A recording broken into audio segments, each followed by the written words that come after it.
What's up, everybody? Welcome back. So we've got another really good conversation here today. Ryan and I have been trading together. How long, Ryan? Over a year now? Close to a year? Probably a year and a half. I started off Yeah, with you a year and a half ago in November, or like, yeah, November, year and a half right. ago. That's what I thought. A little bit over a year then. So Ryan and I have been growing together for the last year and a half, and I figured that he'd be a really good person for all of us to talk to and all of us to learn from about how he's adjusted his trading into the difference in our time zones. So for everybody that doesn't know Ryan, he's out in Las Vegas. I'm over on the East Coast of the United States. So we're about 4 hours different, right, Ryan? Three.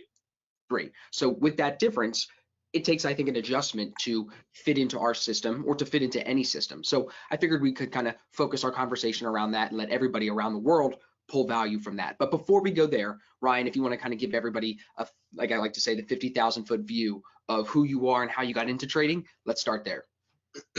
Sure. So my name is Ryan in Las Vegas. I'm 25. I first got into trading about maybe 4 or 5 years ago. Everyone starts off, with penny stocks.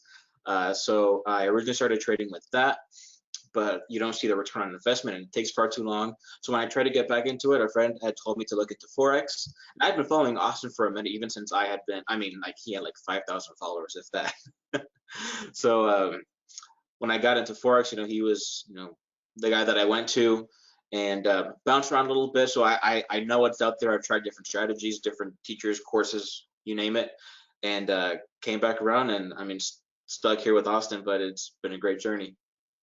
And you even came out to, we met in person in November, which I feel like is a rare thing for people that meet on the internet to then meet in person. We met at the Philly seminar, so that was pretty cool. Yeah, that was good. And I feel like that's another good area that we can talk about too, like you just said, how you bounced around strategies. When you got into trading with penny stocks, what attracted you to trading most, and how did you end up in Forex? So I like money, not in a greedy way, but I like how money Sure. works. You know how people study accounting because they want to see how the money works? Yeah. So I like that aspect about it. So, with, trading and all that, you see these ads, people that, they trade stocks, and that's what I wanted to do. And I figured, make more money on the side, plus eventually, just make dumb money. Right. That's kind of what attracted me too. But both aspects, the actual money making aspect, entrepreneurial, but as well as the financial part of it, seeing how everything works and moves. Have you been entrepreneurial before this? No, This no, is no. like your I, first I started that when I was working at the Ford dealership. I was like maybe 6 months in. So yeah, no, never before. cars are a big passion for you, right? Cars and guitar, I know, are two big passions. What else is do you like to do in your free time when you're not trading? Well, I've started to do the like filmography, Yep. photography. I've always been behind a camera, even when I was, like 10 years old. Those, fat Nikons or Canons, whatever. So I've always liked to be behind the camera. So it's nice that now I have, a little bit more money to spend. I've invested in some good photography and videography equipment. So it's nice to do that, and then as well as watching movies and not only analyzing the story, the script, and all that, but how that movies are actually made. You know, logistically. It's dope. So that's That's probably awesome. another Yeah, one and of my passions. that's something that I envy from you is your ability to shut off everything from trading. Like when you're done trading and you're in the chat and you're like, I'm done, you're gone for the day. So I Oh yeah. respect that. You put it down well. Yeah, no, for sure, man. Absolutely. So when you say you're motivated by money, because I feel like I can relate to that, and I'm sure people listening can relate to that as well. People often take that as a thing of us being greedy. They'll hear it and they'll say like, you shouldn't be motivated by money. Your why needs to be deeper than that. And we kind of have talked about this before, why it's not that money is the actual thing, it's what money can provide for us. And like we just said, those passions that you have that you like to go out and do, the guitar, the cars, the photos, all that stuff, the trading has kind of allowed you to live into that. So Forex, I think, has a big value piece to it versus stocks, which you probably saw early on, which is that the hours are way more flexible compared to stocks. Being on the West Coast, trading stocks would suck. You'd have to wake up really, really early, right, just to catch the open. So it could get taxing. So how have you found to build a schedule around your Forex trading hours, and what hours are you trading specifically? Can you give everybody a picture of that? Yeah. So when I first trading stocks, the stock market opens at, what is it, 8:30, or I think now it's 9:30. When I started, it Nine. was at 8:30 or in the summer. I don't know how that works, Yeah. but over here that's 5:30 in the morning. So imagine me having to wake up at, be at work at 8 o'clock and 9 o'clock, and like like, damn, I gotta wake up at 5 to trade. Like that sucks. And now I'm waking up at 2 o'clock in the morning. I wake up at 1:55 in the morning every morning, and it has been tough. When I first started with that schedule, when I see it, of course, trading with you in the virtual trading floor. I mean, half the time I just like lay in bed, or when it was as a new trader, you're always attracted by signals. So half the time I just lay in bed, watch a movie, and see if my phone goes off. Austin Silver FX. um, but as I became more independent, and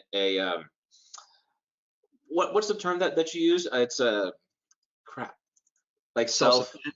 yeah. Self-sufficient. And as I became a self-sufficient trader, and I took the new course, the new ASFX course, very seriously. I started waking up at that time it was 3 o'clock in the morning, because I actually worked nights from 1 to 9 in the afternoon. So, and I worked far away, so it'd take me 40 minutes to get home. By the time I actually go to sleep, it's 11 o'clock, so I'm getting 4 hours of sleep to trade.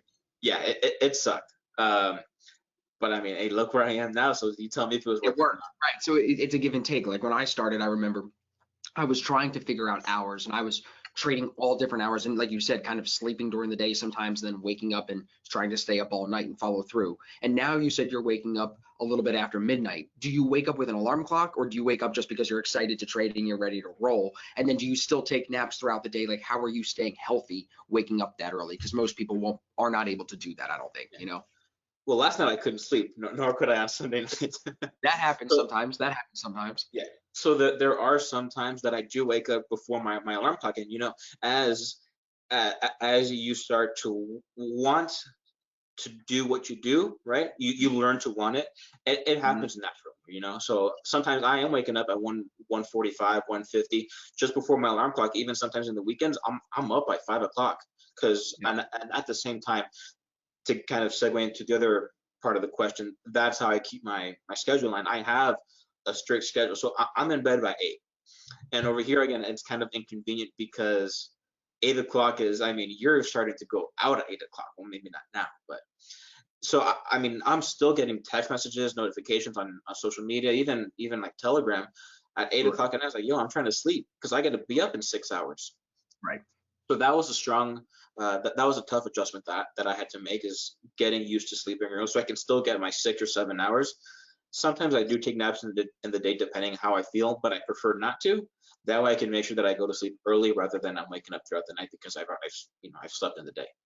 That makes a lot of sense. So a lot of guys in your position that I've been talking to have this issue where they come into the chat later in the morning or whatever it is, they're seeing it late at night, whatever, and they feel FOMO that they're missing out. How are you adjusting with that? As we have talked about making changes on the, within our business on our end and the back end, how are you specifically day to day adjusting to that and fighting that? Fighting the FOMO? Yeah. I mean, I don't feel like I have to fight the FOMO anymore, because I feel like I don't have anything to miss out on. The market's always going to be there. If I miss out on a move, it's 2 o'clock in the morning. I mean, how early, how much earlier can I get? Even like that, with our strategy, it gives enough time after the Asia session for the markets to move around, and I can see what's going to be validated or not, what I want to look for, and what pairs I'm going to be looking at or not. So I'm not too sure I have a problem with the FOMO, especially not anymore, considering that No, that's okay. That's I don't work. answer. I think I would agree with you. Just watching you trade every day, I don't see you ever chasing moves. You're very confident when you find a pair that you like. Even if I tell you something like, hey, just make sure you see this divergence on top. I know what you're doing. I see what you're seeing, but just make sure you see this too. I know that you still stay confident sometimes, even when I'll throw that, into the mix. And sometimes I'm hesitant to throw that, that I'll call it criticism, or that feedback is a better word. I'm hesitant to give that to some people, because I don't want to sway them. Like today on GBP NZD is a great example, when it was looking like it could come lower, right? And I was saying to everybody, yeah, we can see that, but I didn't get in. So me and Alex really were going back and forth in the chat, and everybody was kind of listening, just watching the chat and learning, seeing how you adjusted your risk, seeing how Alex adjusted his risk, seeing how I didn't even take the trade, and everybody kind of finds value in that. So what do you think, if you look back on your self over the last year and a half has given you that confidence to, come in, do your analysis, see something you like, and stick to it no matter what? Like, I know the answer, of course, for everybody is like, oh, I do chart markups, I practice, but is it anything more than that? Well, it's hard to get at. So over the last year and a half, I would say I've only had that lack of fear of FOMO for maybe the last 9 months, right? It's because, well, first of all, you get accustomed to it. Sure. The second half of the answer is that now that I'm not working, I don't have to worry about getting a trade in before 6. I was like, this could be the trade. I'm gonna set it, put the Yeah. stop, and wake up and see what happens. So I don't have Yeah. to do that anymore because I'm not worried about trying to get that trade before I either have to go back to sleep or before I have to go to work. Yeah, that makes sense. When you, so I guess like that's kind of the patience comes from knowing that you have time. So not Yes. feeling rushed allows you to kind of wait for the better setup almost. That's that mentality, right? And then that prevents FOMO. And then even like on days like today where I feel like I could have felt FOMO because so many people in the chat were like, GN's coming lower, it's coming lower, this is the time. But I said to everybody, I'm like, the bias is still there. We all see that, but the timing was the issue because it did end up coming lower as the day went on. It was the Oh, timing barely. that was the, I mean, you it's know? still pretty. It barely moved. Maybe, I mean, I don't, maybe 20 pips. Yeah. Let me see. It was We'll pull it it, over. it was GCAD that moved, and that was my first idea that I was like this is a good setup, but I don't like how the 21 broke the price broke the 200, and that Sure. is funny. That idea ended up working. I thought that would feed GN, so that was half of it. You kind of get into Right. that idea of correlation, but yeah, no, Right. most definitely it's the patience knowing that I don't have a time limit on my trade. I can go as Yeah. far as I need to, and sometimes, I'm still at the desk at 9 o'clock in the 9 o'clock in the morning. Sometimes it's 5 o'clock. I've been in and out of a trade, and I'm done. Right. And when you find, let's talk about that just for a second, because I think it's important. When you find those days where you are done early, do you like to kind of reward yourself and get off the charts after you kind of hit a good trade and I'm done? Or do you hang around and do you see the rest of your session through? Depends the trade. So I Okay. think it was Friday that I hit Euro JPY Okay. for 4R. I think that was Friday. Yeah. 5:15, I was done. Like I was like, hey, see y'all later. I started playing video games. Right. So Because yeah, it's Friday. You're like, I'm done. It's done. Easy. exactly, most definitely. If it's a small win where I get 1R and I get stop the other half to break even, You I'll might probably stay around, play around. Yeah, I understand. That makes sense. Because you kind of have that same thing where I do, where it's like if I hit 3%, that's where I'll kind of back off. But if I only make 1%, I might still play around if I see something else that day. Not play around, but put some money in. You know what I mean? yeah, because I'll hit a one and done kind of trade Yeah. on the trade of the day. But Yeah. if it moves and I just I caught one move but I didn't catch the move, yeah, I'm gonna stick around. And you tend to know what that move is. That makes Problem is sense. And knowing before when it happens, of which course, right, like today, it's always the coulda, woulda, shouldas, right? Like that's where I feel like we learn the most. Like for me, I stayed out of the GN trade, but I focused on that CAD CHF trade. But even there, it went higher, and I didn't take I took a piece of the move, and I ended up profitable. But I could have pulled 3% almost or 4% with the same amount of risk had I just left the stop alone. So what I've been adjusting to is really for the FOMO on my side, implementing the same thing you're saying of like, there's more to come, there's more to come when I get stopped in profit. Because I found that that's a big issue for a lot of people is that they will follow our rules. They'll implement solid exit strategies. They'll move their stop into profit, but then they'll run into 4 or 5 trades in a row where it does come down, stop them in profit, or come up, stop them in profit, and then continue in the direction. And they're like, man, why did I listen to the rules? I could have left it alone. I would have been fine. Do yeah. you feel like you've kind of gone through that circle of like feeling that way and then seeing, oh, wait, I need to because of the times where it doesn't stop there and it keeps going lower and takes me negative. So you kind of seen that and then it gives you the experience to be like, yo, this is just, I'm done with this FOMO stuff, right? Absolutely. So what I've done to counteract that is I I'm not dead set on moving my stop to profit or to break even, but I'm actually looking at the levels. So if I see that prices like if I'm shorting something, right? Price Mhm. comes down and retests, and my entry is right below that next high, I'm not going Mhm. to bring it right underneath like into profit until I'm way in profit. Because you know Otherwise, it could retest that level. You know it could exactly, play off that level before it moves. Right. That makes exactly. sense. Otherwise, it's That does coming make right into that level where my risk maybe is only 4 pips instead of 20. what I always say back to everybody, and like today it did actually work out like that, and we'll talk about it on the recap later, but like for me, when I get stopped in profit there, if it ends up coming back up, normally there's another entry signal. So you can then get back in necessarily and then not have to leave it in and let it play around. So there's two sides to take to it. I don't think there's a right or wrong. I think you just have to be consistent. And what's been working for me over the last year since like July, basically, that's when we really started to implement this. That's where I haven't been losing as much at all. Like very rarely am I actually losing a trade. I'm maybe not making as much, but I'm not taking any L's. And for me, I feel better when I'm winning more than I'm losing. Do you find that as well? Like when you're winning more consistently than you're losing mentally, you're in a better spot, or do you not really care? Oh yeah, no, I mean that's like, you know, you're tooting your own horn there, and it Right. feels good to know that you're performing well. But you Sure. know, in the video that you have about the like the 8 different I can't remember the name, but where The you bias. talk, yeah, that one, Yeah. where you Yeah. talk about sometimes you can be overconfident, or when you're on a winning streak, Mhm. it's easy to fool yourself right Of there. course. Of course. Because you'll win 6 trades in a row and you'll think like, and dude, like I had a really deep like conversation about this with some people because I was thinking if you look at the stock market and think like how everybody says every time it comes down, it always comes back up in the big picture, right? It's always done that every time. But does that mean that the next time that it's going to do that? Does that mean that? Not necessarily. It would be succumbing to that bias to think that it has to. So in the same sense, with our trades, when we roll on a streak, I have to almost build, that's what I did. I built something into my trading of moving the stop into profit to make sure that I can, no matter what happens, still kind of stay on that high. You know what I'm saying? Because if I move into profit to a certain extent, no matter what, for me right now, it's just stop goes into profit, take some of it. You know what I mean? And that's where I've been kind of like slowly stepping that up. But when you said earlier about strategy bouncing, how did you find that the systems we use worked better for you than what you were doing previous? How did it click? What was the moment where it made sense? The moment where it made sense, well, it took me a while, Okay. because what had started happening is that I started to see what I wanted to see.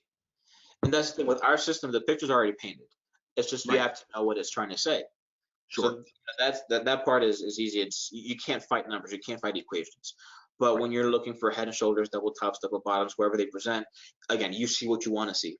Especially when Sure. you have to wait so long for an entry. Oh my, like you see it setting up, and you're like, why can't I just hit the button? So Right. not only are you succumb to that, the the human error, but then having to wait so long for the entry, wait for the double bottom to finish. No, it's really easy to just be overly aggressive with your entries, and you're probably not right. Why do you think that is? Is it lack of precision? I would say so. The lack of precision would come into play if you're looking for something. So if I'm trying to look for a head and shoulders, if I'm trying to look for a double or triple top, I'm gonna do whatever I can to find one. And if I gotta make it up, I'm subconsciously you're gonna make one up. Sure. And a lot of new traders are gonna happen, or that's gonna happen to them, especially when they actually find a couple and they hit a few, and you're like, oh, this is it, this could be it. But what if Right. it's not? Because you're subject to that human error. Of course. And then that even can apply when you come in and learn a system that has some more precise details to it, like ours. For example, we see a lot of new guys come in with the TDI. They're not waiting for everything to be in proper value. They're getting excited on candle formations and price, but not waiting for that indicator to confirm the actual edge. So I feel like no matter what you're trying to trade, there's always going to be that piece of us that can be aggressive, and we have to kind of counteract that. So what are you doing? I don't really see you as an overly aggressive guy, but what are you doing to kind of keep that? It doesn't need to be aggressive. It could be like the gambler in you, that I call it the itch, right? What are you Yeah, doing to kind of keep that in check now that you found a strategy with us that works well for your personality? I'm very process oriented. So if it Okay. doesn't, and I mean, for me, it just comes naturally. Like if it doesn't happen, it doesn't happen. And I can get that sometimes, it's debatable. Is it off the 8? Is it off the 21? Is the RSI through or not? And sometimes it can be debatable. But when it's not, Sure. it's like, why even look at it, dude? Just Right. get off and move on to the next one. Look for Right. something else. Especially now with all the different playbook, like the different Signal. entry signals that we have in our playbook, it's so easy to just forget one and move on to the other. I Right. remember I did that with GN. Even what I've learned is like the value in just getting up and walking away in that situation where it's like you know what I mean, and giving it like a 30-minute break to then come back and reanalyze. It's like a whole new market sometimes when you come back, you know what I mean? And you can then, just like you said, there's so many signals even in our playbook, you can then come back and you'll still probably find something later that day or as the day develops. But no, I think all that information is really solid. When you started, was there anything that like you struggled with specifically with your trading, and now as you've grown, how have you overcome any of those initial struggles? Probably risk management. Which risk management is one of those things that you never start off practicing, right? No, no. You get a $10, you put $10 in an unregulated account and see how fast you can flip it. Like I think one dude commented on that today, and honestly, it's all gonna happen. And actually, I was gonna, you brought that up with Lindsay. It's like, usually it's the guys that say that you have to lose money, and I kind of agree. Like for a guy, it's like it's almost like a reality check. Losing money humbles yourself. Yes. So I feel like for those who are maybe not egoistic, but for those that already knows like, oh, I can do this. This is easy. No, it's not. Blow your account, see what happens next. And over long term, when you're like, okay, I'm gonna start taking this seriously. Load it up with $1,000 in that account. Boom. Again, 2 weeks, it's gone. So risk management was the struggle. So now you said you're process oriented. So I would assume then you're saying the way you fixed risk management, what you're still doing is just implementing more processes. So can you give us like some details on the processes that you're using to control your risk management? Yeah, so when I see a trade coming, I'm going to see what my risk is using the risk to reward calculator on TradingView, and then I have it's called my FX book open, where I use the position size calculator. Now that I'm using that account funding thing, and I'm using MT4 now, I can't use hereunder or TradingView anymore. I got to use this to give me the lot size. And then because it's it's not always going to be exactly 30 pips, 25 pips, whatever it says the lot should be, I kind of just dumb it down a little bit. Another thing that's also helped me is accountability. And I don't think many people would admit this, but it's like you kind of tend to lie to yourself. I think you brought it up you actually brought it up in the online seminar, where you're like, I was like, oh, I'm just messing around, it's no big deal, it's just a dumb trade. But no, like those are small paper cuts that'll end up hurting your account. And that's kind of why I started implementing my Twitter feed. It's like, I don't care about the attention. It's, for me, that's public account, that's public journaling. It makes sense. That's probably another struggle that obviously in the last week I started implementing. It's because I do want to be a little bit more transparent. And so it prevents me from lying to myself, because then I'd be lying to others publicly. And I respect that, and I definitely understand that. You remember from when I was running the Twitter service back last year, 2 years ago, whatever it was, that's exactly what it showed me, is that it really holds you to a level of transparency. And I did do exactly what you said. I ran away from those small paper cuts. Oh, it's a dumb trade, I'm testing that out. Just testing it out. That was my justification.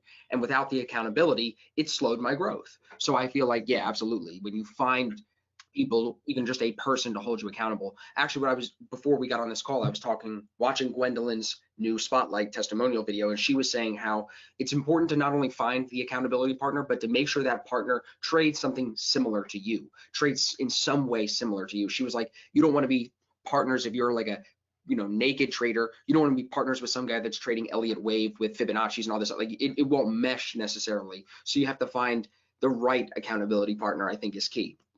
Yeah, absolutely. And one of mine is Eric. Yeah. Forget his last name, but Eric. Onwards Collective. Yeah, Eric Jacobs. And I mean, every now and then, I'll send him markers. Now he's a lot busier, so I try not to bug him as much. But every now and then, yeah, I'll send him markers, check in on, see how he's doing. Has he been taking any trades? And I think that's kind of like the other half. The other reason why I've implemented the Twitter is because I can blow Twitter up. Like, I don't care. I'll just, tweet away, and I don't want to do that to anybody. Of course, but it's good because what I'm seeing really often is that with certain skills, not just trading, I had a conversation with somebody recently, I don't remember who, but they were saying how like they learn while they teach. And while you're teaching, while you're documenting, while you're journaling, like you just said, you're actually learning faster than you were if you were just sitting there in the live market. I like to look at it like it's like a double time. When I'm doing markups, it's double experience because I'm seeing more patterns, I'm seeing more charts. So off charts, what are you doing to sharpen the edge? Is there anything specific that you would recommend to somebody that maybe you've started doing recently that you didn't do before and it's made a big difference? Yeah, well, markups is a big one.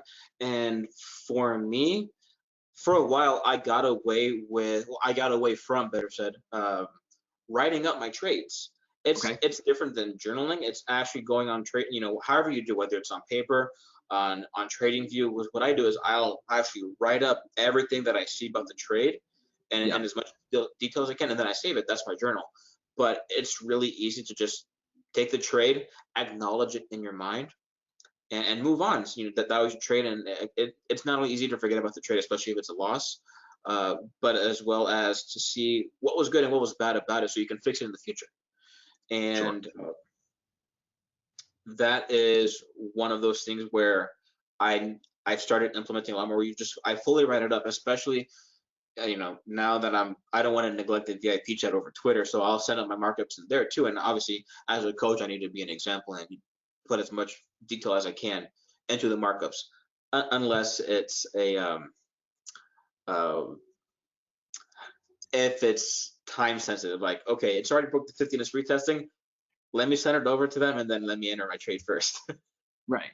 With your new thing that you've been doing with the videos on Instagram TV and the recap, have you found that like walking through it in a video format is different and brings different value than it does in the text format, like just the photo and the text, or do you think it's basically the same thing? No, it's definitely better on video. Every now and then I'll talk about my trades on Instagram, right? I Mhm. did today, not necessarily like in the full on video like I did with what that I did last week. But I should probably Sure. start doing that a little bit more, just because I think it can help others. Sometimes people are just they don't want to say that, or they don't want to admit, or they don't recognize that they're not in a profitable system. Maybe Right. that's the push that they need, but that also like you've been getting at, that helps me reinforce my uh, my ideas and my principles, my rules.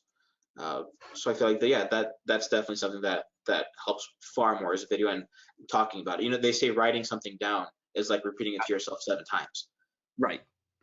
Now So then not that only was kind writing of it down on electronically, writing up your trades, but talking about it too and explaining it, convincing someone else can help convince yourself too.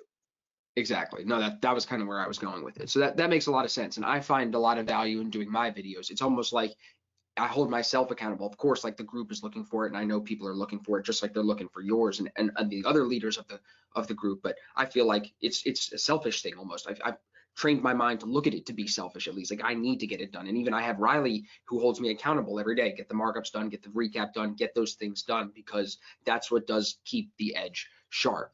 When you got into trading, I wondered because I feel like a lot of people don't, but I'm curious to ask you, were you like looking for an edge or did you just get into trading and just start doing what I was doing, like just throwing money in, seeing if you could make it work kind of thing? Did you know that you needed a system?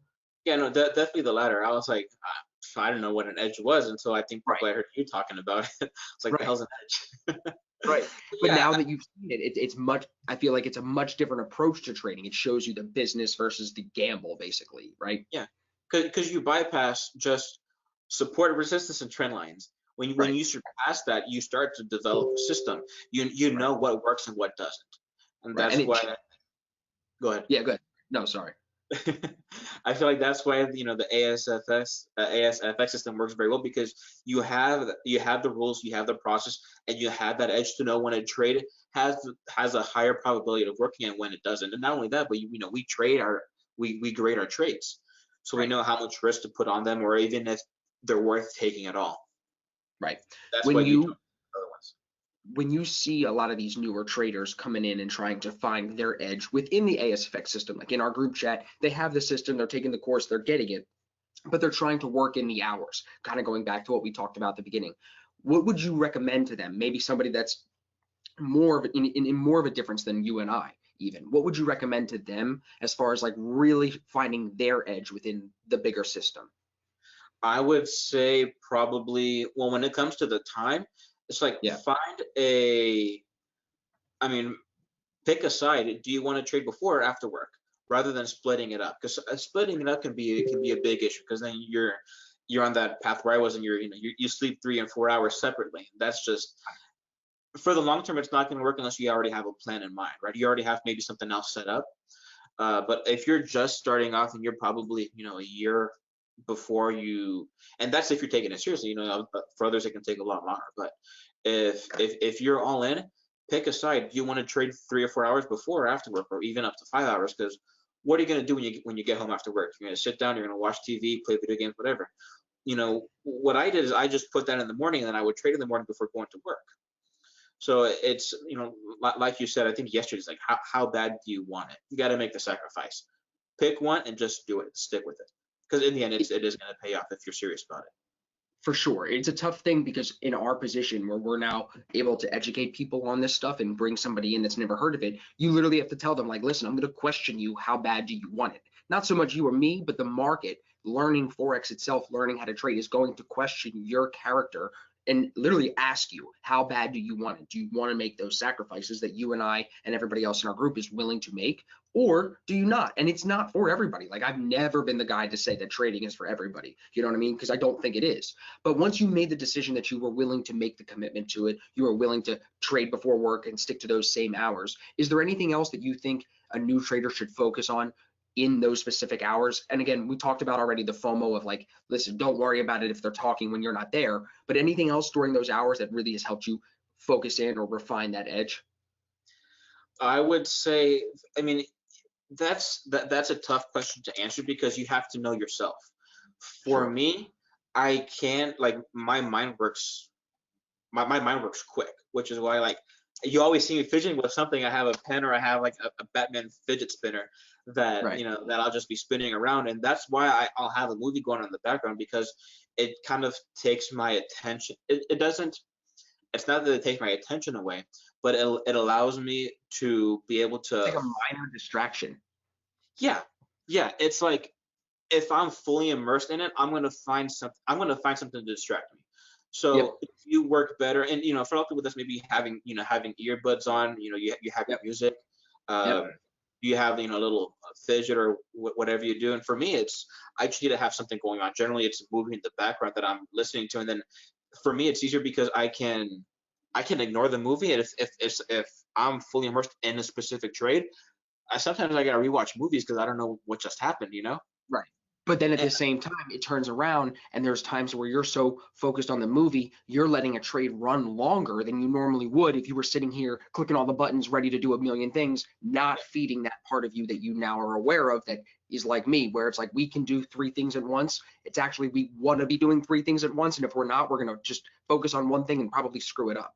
So like you said, I'm in the earbuds, I'm doing YouTube videos while I'm trading, I'm editing a video to keep me off the chart and to be really focused on the idea of letting my trades develop to the extent that they should, right?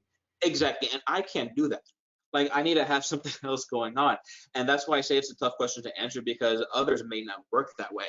Others may need to be fully invested in what they're looking at, what they're Right. looking at. Do you think that most people take the side like you and me, where it's like, let me see the trade and then I got to kind of pull myself away. Otherwise, I'll get out early. I'll panic. I'll let my anxiety kick in. Or do you think where do you think most people sit?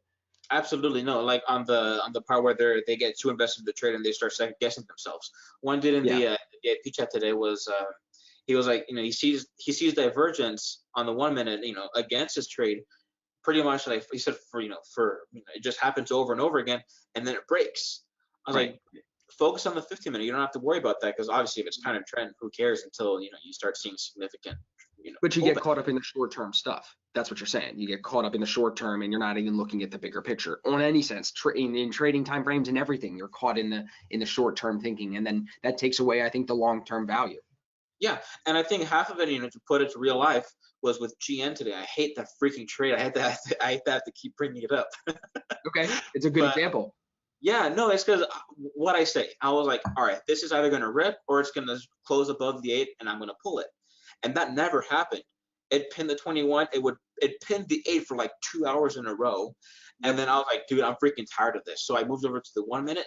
As soon as it broke the 200, I closed it for negative 50 pips and then whoop, right back down. I was like, dude, this is, I was like, I had to get off of that chart, because you know it can bring it down. But to the point, I probably could have saved myself even 10 pips had I been focused on the higher time frame and stuck with my plan. At that point, I was like, I just want to get back to break even so I can get out of this trade, you know, minimize the loss.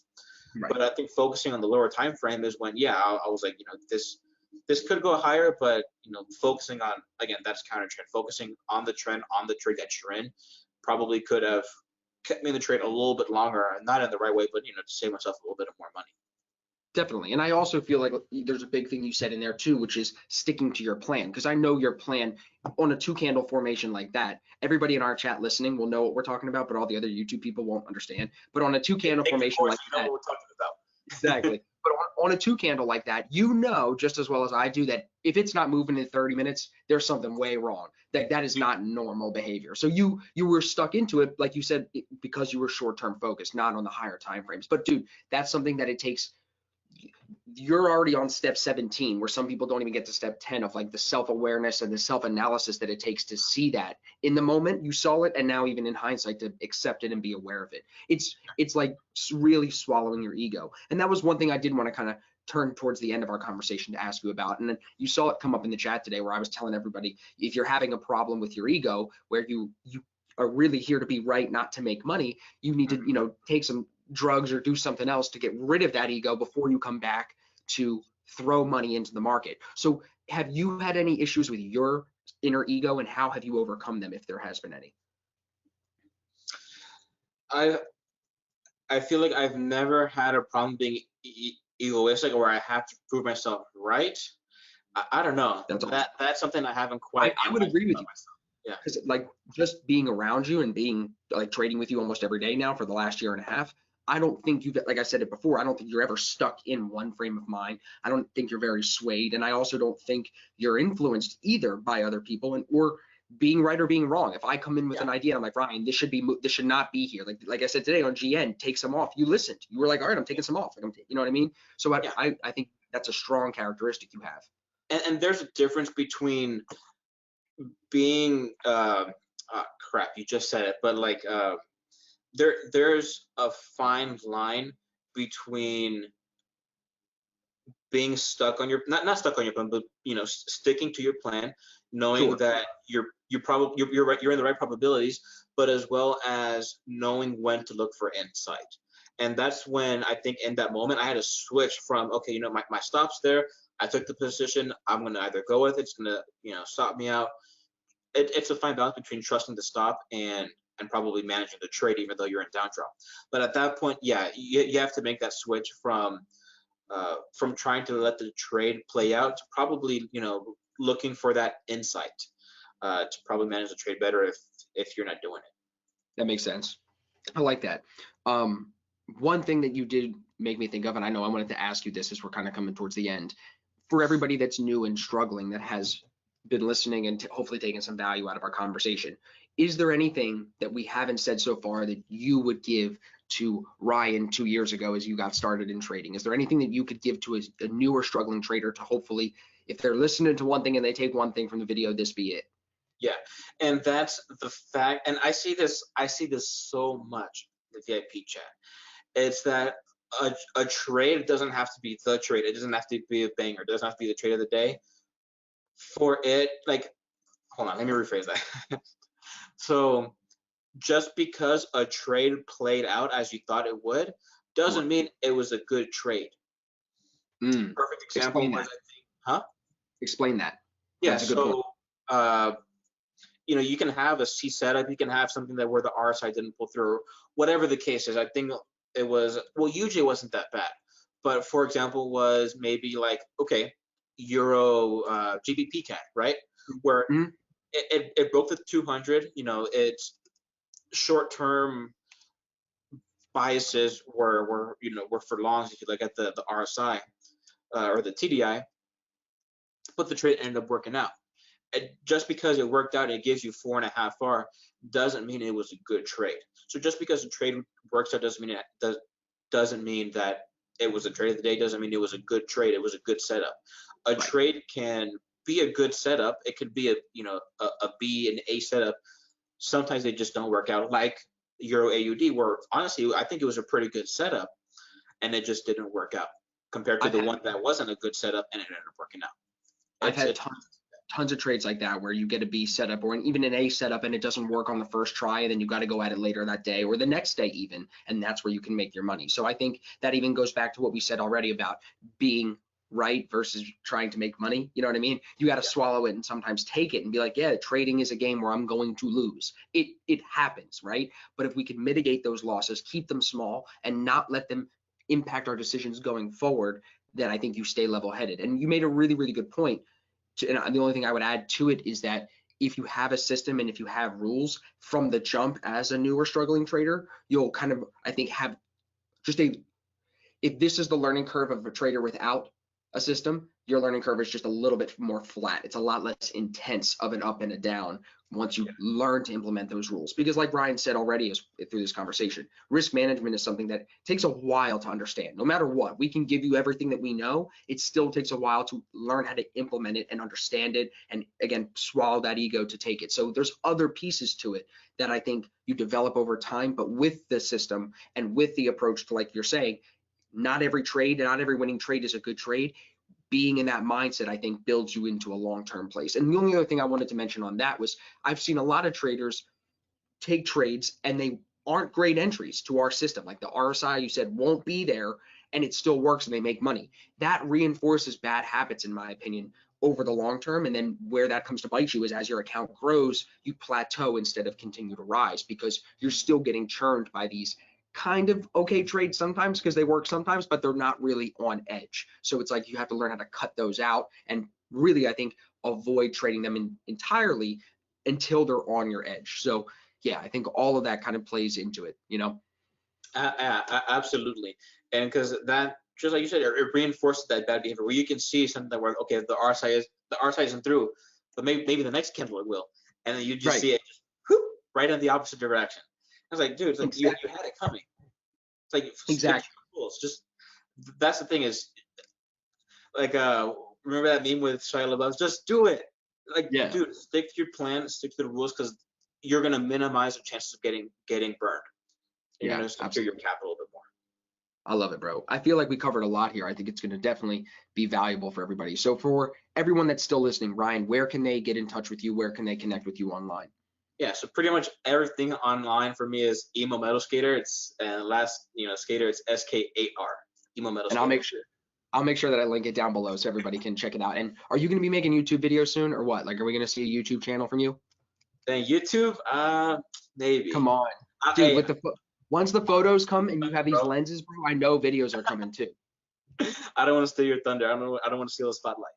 I know, bro. I want you to take it, please. Take the spotlight. Dude, because your photos are beautiful. So and even the video you made, the way you edit it, the way you had the lighting, you're better at it than me. So I think everybody would be excited to see you make some videos. So hopefully, if everybody's listening on YouTube, comment down below if you think Ryan should make his own YouTube channel and start pumping out more videos. Dude, everything, the cars, the trading, it's cool to see. It's you. We want to see it. Hey, if the comments say it, shoot, I'll do it. YOLO. There, dude, your Instagram video that you posted the other day had a shit ton of comments. I was like, dude, this is a sign, bro. People want this from you. So we'll keep it coming. And then if anybody listening, if you have any questions for Ryan about his journey or about trading in general for him, just put those in the comments as well, and we'll make sure we pass it on. But Ryan, thank you again, bro. I appreciate the time, and hopefully we'll do another one soon. Okay? Yeah, thanks, Austin. Sounds good.